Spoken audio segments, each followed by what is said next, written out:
Hey guys, welcome to No Filters, Just Freedom, the show for people who are ready to stop shrinking, start rising, and live with unapologetic audacity. My name is Jasmine, I'm a life coach, and I'm here to guide us all through this journey of bold, authentic living.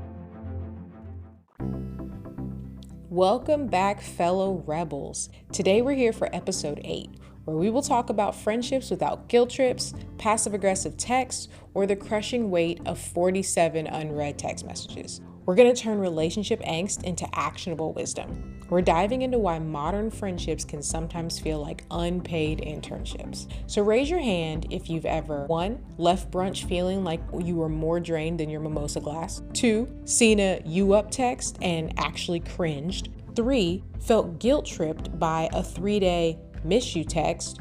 Or 4. Said "I'm fine" when you were absolutely not fine. Well, I'm here to encourage you. You're actually not a bad friend. You might just be stuck in a performative friendship where the social media likes don't actually mean love and FOMO feels like a part-time job. But guess what? We can fix this. Here's the hard truth. Real friendship isn't just shared memories. It's about mutual protection, a protection of peace, your energy, your right to say no without having to give an apology tour. Real friends respect you and want you to be the best version of yourself. They're there to protect the best version of yourself. They're there to protect the thing they love about you the same way you protect them.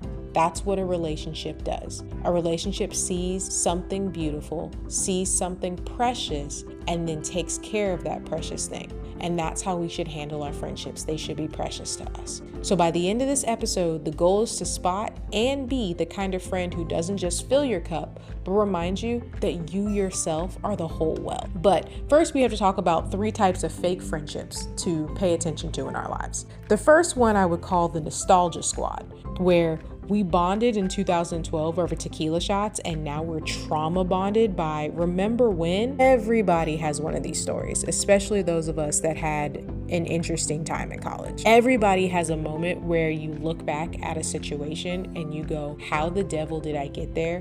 Who let me do this? And thank you, God, for saving my life, because I should have never got out of that situation. The problem is, while that story is funny, there's always a friend or two that comes out of it where you're like, yo, we went through that together and now we're just besties for life. Absolutely not. That cannot be the only thing that holds you together. That is not a glue for any relationship. Now, that could be the start of a friendship that you then, cultivate in other thicker ways, but that cannot be the reason why you get things done the way you get them done. That's not how that works. I actually have a friend now, one of my best friends actually. She is my best friend, but we did start in one of those remember when moments where we were traumatized together. But what we actually realized, what made us great friends now, is that we had another friend in the situation who not only were we trauma bonded with, but then we realized that she was the reason we were even in that mess. That was the very core of trauma bonding over something and being in a nostalgia squad. I'm only traumatized because of you. So if I remove you from my life, then I don't have to worry about this anymore. And that's what we had to do. We had to remove the toxicity from where we were at. I cannot afford to just hang around you because we had some funny stories when we were younger. Sometimes I don't want to relive my 20s. I want to move on and be okay and face growth. I know when you're young and in your 20s, you don't think that. You don't know that sometimes you don't want to be there anymore. But I promise you, it can get better. You can do more. And we had to learn that, removing someone that would create a nostalgia squad in our lives. The second type is the obligation orphans. The ones where we're only friends because we're the last single ones at a wedding and potlucks. SOS. Guys, I don't know how many ways I can say that loneliness cannot be the foundation of friendships. I will say it again. Loneliness cannot be the foundation to your friendship. No one likes to feel by themselves. No one likes to feel like they're the only ones. We are naturally created to do things together, to have relationships, to be bonded in a community, in a group. That being said, you do not have to put yourself in a situation with someone that you may or may not like. Your characters might not mesh, your personality types don't always work, your love languages are completely opposite, whatever it is, just because you don't want to be alone. That is beyond unhealthy in friendships, and we don't think about it because sometimes you see that red flag in partnerships, in relationships and dating and whatever else. If you were dating someone and you were just with them so that you weren't single, 9 times out of 10, you and your friends would be like, that's a red flag, stay away, no. It's the same concept in a friendship. I can't just be your friend so that I'm not by myself. I can't just be your friend so that I'm not having someone to text or call at 2 a.m. I can't just be your friend because without you, I feel like I would be standing in the corner at this party and I would just be alone. No. The answer to that is either don't go to the party or step out of your comfort zone and try to make one friend. And not the friend who's standing in the other corner too. Try to walk into a situation with 2 or 3 other people and see if you can introduce yourself and maybe you find something in common. That level of courage is an episode for another day, but that is a great way of finding yourself in a situation where you can make friends without feeling like we're obligated to stay friends. We don't want that. The last group, which I believe is the most dangerous group and the one that's most common that we mess up our friendships in, are energy vampires. These people do not actually want connection. They want an audience for their 80-minute voice note. These quote unquote friends feel like subscription services you didn't sign up for. They feel like you're working at an unpaid internship where your boss treats you like a mindless slave and barely even knows your name. You are constantly drained of your energy, time, and self. These are the people that we keep around the longest, but are often the first ones we cut out because they're the ones that put you over the edge. They're the ones where you draw the line in the sand. I was overwhelmed. This was happening. I can't do this. And now I'm done. I refuse it. This person is gone. And that's cool. Proud of you for setting that boundary. But also at the same time, they should have never been there that long to drain you. And we all struggle with that. We all make that mistake. I learned my own recent dangerous situation with a friend that was sucking my energy that I didn't even realize was doing it. One, because it was like a slow and steady drip, which is a whole nother situation we could talk about with, how come it's sometimes the final straw, but it's not, the final straw is not always the heaviest kind of vibe. But this person was slowly draining my energy, but I didn't realize it, mostly because I was being filled with my other real friend, so I didn't realize I was losing it. But we had also been friends for like 20 years. So at this point, it's more like family. At this point, it's more like I have you in my life because you're like a sibling. And that can be a dangerous friendship because we treat family and we allow family to do things differently than we allow friends. But again, that's a whole nother topic for another day. But anyway, she was siphoning, and it got to a point where we had a really traumatic, tragic thing happen in our family. And she didn't just make it about herself, but she also then proceeded to do selfish things in her life that created more PTSD for me and my family. As if she hadn't been there the whole time, as if she wasn't one of us, as if we didn't put in the time and energy to make her feel like she was one of us. And it was beyond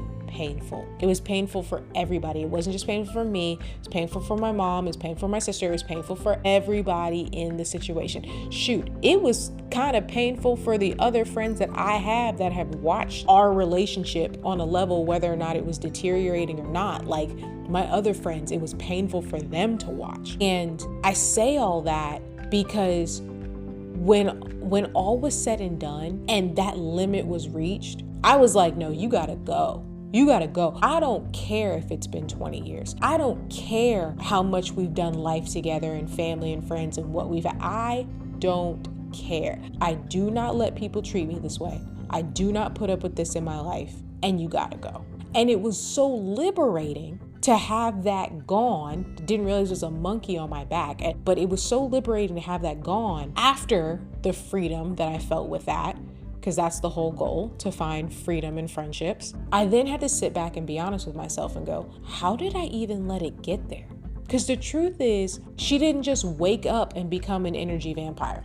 She was one the whole time, and I just wasn't paying attention. And so then my next thought had to be, as I grew in my friendships, and even now the thoughts that I have are, how do I see it sooner? How do I make sure I don't have this most dangerous and toxic form of friendship? Because that's the one that bites you in the butt later. So most importantly, the struggle is to be able to find these people, spot these friendship red flags, and then walk away. If their drama is always louder than your boundaries, they aren't your friend. If you have to mentally prep before seeing them like a job interview, they don't need space in your life.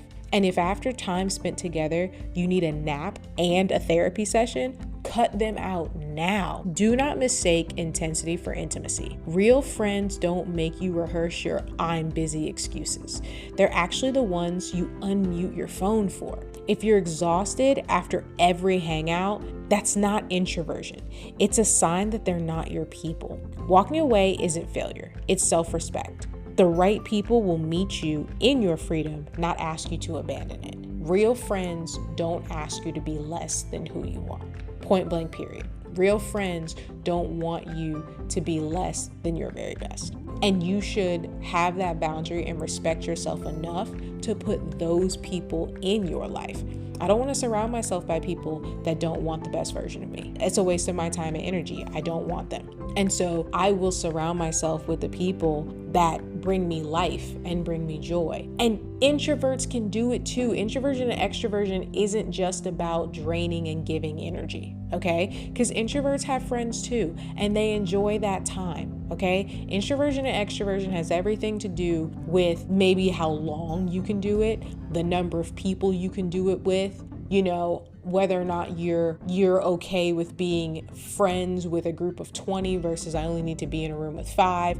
That's very different than walking out of a situation and feeling like that was the craziest thing I've ever done in my life, and now I need to go talk to my therapist to heal from that trauma. Two very separate things. Do not misconstrue them. If you're not careful, you will cut out good friendships, or you will keep ones that you have no business having because you're confusing what means what. So we want the people that help us maintain our self-respect, and do not feel like you cannot fight for that. You have every right to fight for that. So we're gonna play a quick game. We're gonna call it friend audits, where I give you a hypothetical scenario and then you mentally decide if this person gets to stay in your life or get kicked to the curb. So first scenario, you have a friend who sends the "we need to catch up" text every 3 to 6 months, but then ghosts you when you suggest a date. Verdict? Yeah, we're punting them into the sun. They're a waste of our time. Scenario 2. You have the pal who responds to your vulnerable text with, "Oh my God, same. My Starbucks order was wrong today too." Yeah, exactly. They got to get out of here too. Scenario 3, the one who hears your struggles and comes back with, "Here's 10 bullet points of unsolicited advice." Bruh, why are they even in my phone? I didn't ask for you to fix me. That was not even close to being on my radar at all. Thank you, but no thank you. And finally, 4, a ride or die who remembers your weird pizza topping order and sends you memes at 2 a.m. just to say, "This made me think of you." Yo, where have you been all my life? They are a keeper, obviously. These are the ones we want. Guys, we're looking for friends who give you permission to be a mess. The ones who hear your silence, not a performative "I'm fine." We want people who don't just tolerate your boundaries, they celebrate them.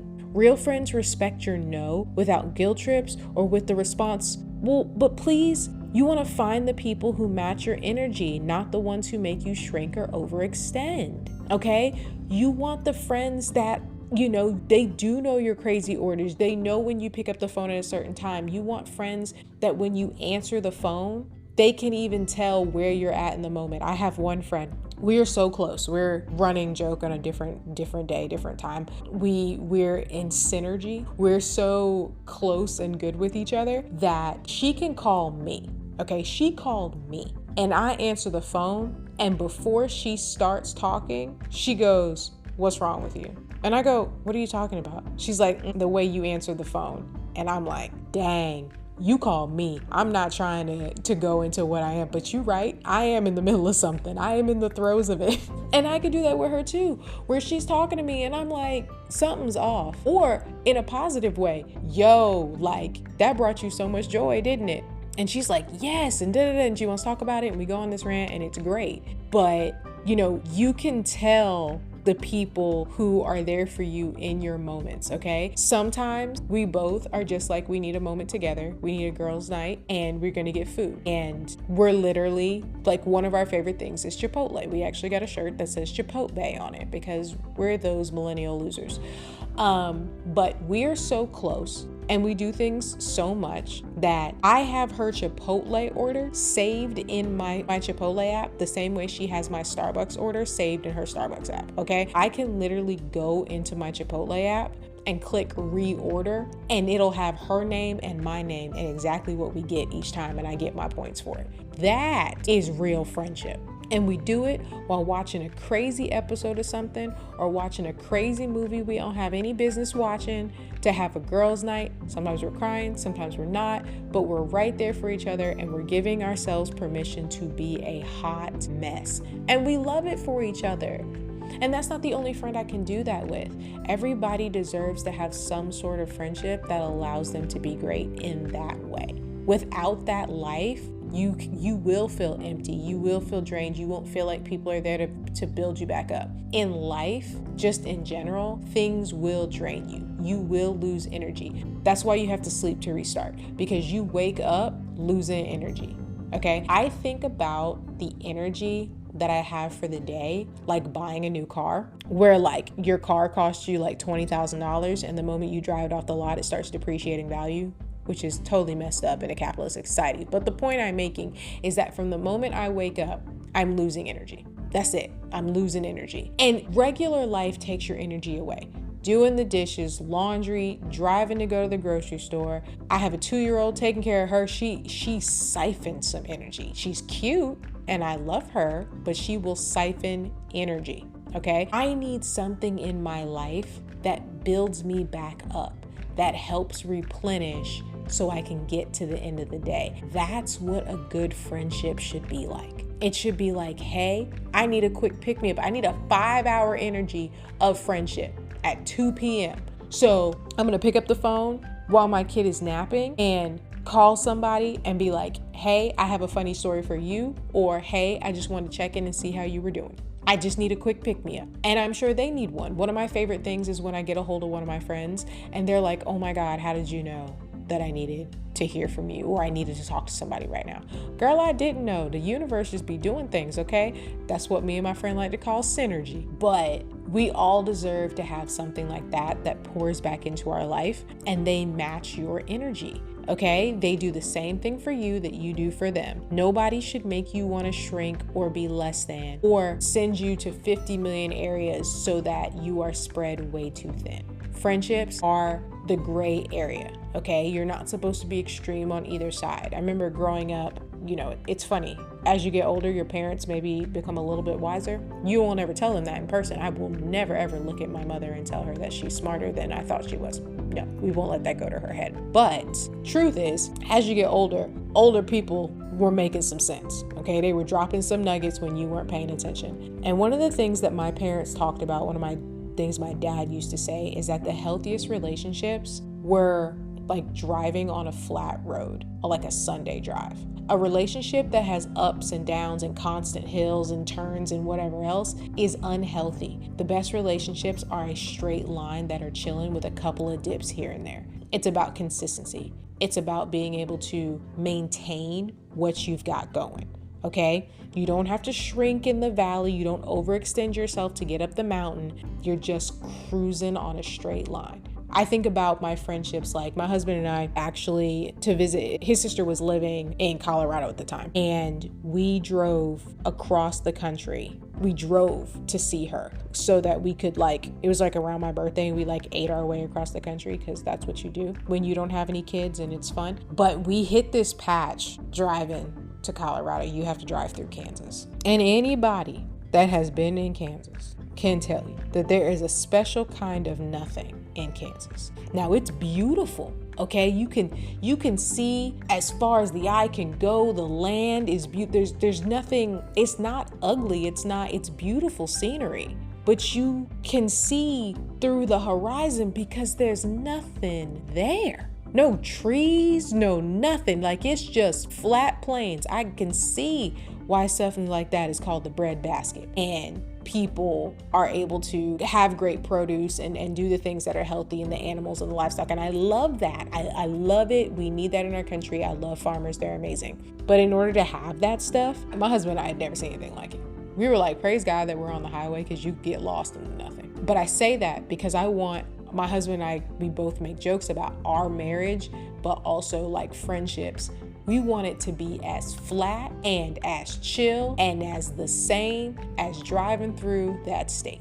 Okay, I don't want to see any crazy changes. I want to know that I'm moving forward together with you, and we're not seeing any major ups and downs and craziness and something jumping out of the blue. Absolutely not. We are going to maintain the same energy. And sure, it can seem boring at times, but it's actually one of the most filling, healthy things in the world because it's stability. We all crave stability. They tell you about that with children. They need stability. We're all looking for something to create a healthy foundation. And as adults, your friendships should add to that. They shouldn't take it away. But the struggles that we have is that there has definitely been some bad advice given to us over the years and things that culture can perpetuate. Did you even know Aristotle actually once said, a friend to all is a friend to none? And I'm like, cool. But also, sir, have you ever done a group project? Like, there are no friends in group projects. So here are some classic cultural advice given through the ages. In the 1800s, they would say things like, write letters daily to sustain closeness. Yo, I can't even sustain eye contact. You thought that was gonna happen? And if you're from the 90s and you understand 97, you'd be like, call their landline after 9 p.m. to show that they care. Congrats. Now you're a horror movie villain. Okay, nobody is calling at 9 p.m. You know, like, why is my phone? And in 2025, if they don't double tap your stories, they're not your real friend. Okay, bring on the panic attack. That's why social media can be so dangerous for people, because you have this belief and this feeling that, you know, the likes and the comments and everything else that goes along with it, that equates to real love. No, it doesn't. And you can't have a panic attack about things that don't actually matter, okay? I have real friends in my life, and sometimes my real friends also have social media accounts that I follow them on, but my social media isn't my friend. There are plenty of people that I follow and see and do whatever on social media that I do not know in person, and I cannot rely on them to build me up. So just because you like my status, just because you see my story and want to repost or whatever, does not make us friends. And if my friend, who I love, doesn't see my story or does see my story and doesn't like it, that doesn't somehow change who we are and what we're doing. It's a social media moment. Let it go. I know that's hard to say in this time, especially when we have social media content creators and everything else, and it's a big deal. But like I'm telling you, you are more than your likes and your stories. But social media is a whole nother podcast episode. So here's the truth. Friendship isn't a role, it's a practice. It's something we do every day. It's a lifestyle journey. There are some ways for friends to show up, like the sunlight, where they're completely overhead, not like a spotlight. One, you listen like your favorite blanket. I like to use a 3-minute rule where for 3 minutes, you just listen. You let them get it out. You let them fight for how they want to fight. You let them say and rant everything that they need for 3 minutes. I'm not here to fix you. I'm just here to be in the moment with you.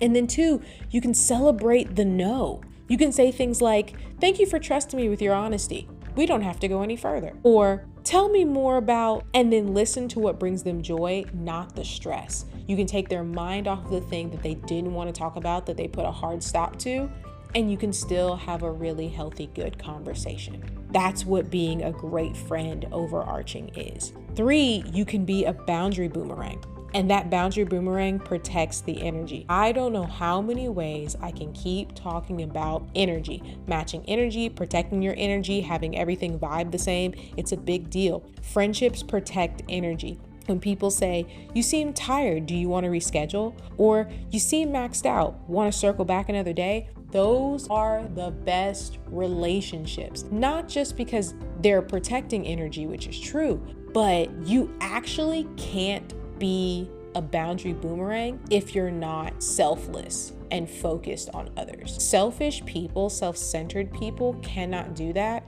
They're energy vampires, and you can automatically remove them from your life. It is one of the easiest ways to telltale to be like, can I remove this person from my life? Absolutely. Because if you can't notice me, if you can't read me, if you can't see how tired I am, if you're just talking and you can't see me dozing off, or you can't see the you know when somebody is physically drained. You know when someone comes home from a hard day at work or whatever else. Like, my husband's a firefighter and he works 24-hour shifts. And when he comes home in the morning, I could just look at him and just go, you know what? He does not want to hear my voice this morning. If it's not, hey babe, how was your shift? He does not want to hear me talk. And that does not he is not mad at me. That does not make me feel ashamed or, anything. I don't feel bad about myself. I can read the room, because that's what you do when you care about somebody. So you just simply look at a situation and you go, you know what? Maybe not today.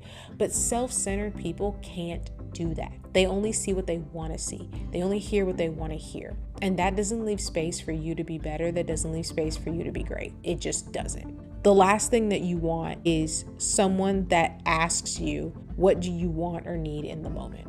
It is one of the biggest, most amazing things that me and my best friend do. Because sometimes you answer the phone, you're hanging out, you're talking, and you're just venting at one point. You're just like, you get started on a story and that story just snowballs, right? And you're listening. You're listen like a blanket, 3-minute rule, and you let them get it all out, right? And then you're like, well, there are so many options here. What do you want me to do next? And that's when you just simply ask. We ask all the time, okay, do you want my opinion? Did you just want me to listen? Are we partying together? Are we fixing this? What are we doing here? You tell me what you need, and I'm showing up like a cheerleader, okay? But I can't assume. It's unhealthy to assume what you want and what you need from me in the moment. It's selfish. I'm here to protect your energy. So if you just wanted to get that off your chest, bet I'm here to just let you get it off your chest, okay? Otherwise, it's not important. Otherwise, it doesn't really matter, okay? That's what you're asking for. You're asking for, if you don't want my advice, then just say that, and then I won't have to give it to you. It's super healthy, and everyone can be happy. Ask for what people need and then listen to them tell you what they need. They know themselves better than you do. No matter what you think or no matter what you want to say, someone knows who they are, and they will tell you what they need in a situation, and it'll grow a friendship like nobody's business. So shout out to the people who help create freedom in their friendships. We're talking about the ones who say no pressure to reply and actually mean it. The icon who shows up with ice cream, wine, and zero judgment when you're in your I just watched 12 hours of 90 Day Fiancé era. The real MVP who responds to the 3 a.m. you up message with, here's my credit card number, now go get pancakes. So if there's one thing I want you to take away from today, is that your friends should feel like a weekend getaway, not a weekend shift. Mute the chats that drain you, keep the ones that spark joy, and remember, you're allowed to be a flaky friend sometimes, okay? Each person has their time, and everyone is allowed. There is space for everyone to have their moment in the sun. So join the friendship revolution and find me on Instagram at breathe_easy_coaching, or on TikTok at lifecoach_Jasmine J, and use the hashtag friendship freedom to tell me all about your stories. I would love to hear about ways that you're growing in your friendships, how you're creating this new freedom with other people, and all the ways that you want to keep moving forward. Now go be free, you beautiful ghosts. Remember, you don't need permission to be great. And this is your call to rise, to reclaim your power, and to step boldly into the life you were meant to live. I believe extraordinary potential lives in all of us. The dreams we've tucked away, the voice that was softened, and the fire that's been waiting to burn bright. This journey isn't about fitting into someone else's mold. It's about shattering expectations and embracing your truest, most unapologetic self. No more shrinking or waiting for permission. The world needs your brilliance, your resilience, and your unique light. It's time to stop asking, "Am I enough?" and start declaring, "I am more than enough." Your next chapter begins now. Let's write it with courage, audacity, and unshakable belief in who you are. The unstoppable person isn't born, they're awakened. And that person is you. Now go start your revolution. This world needs your unshaken light today.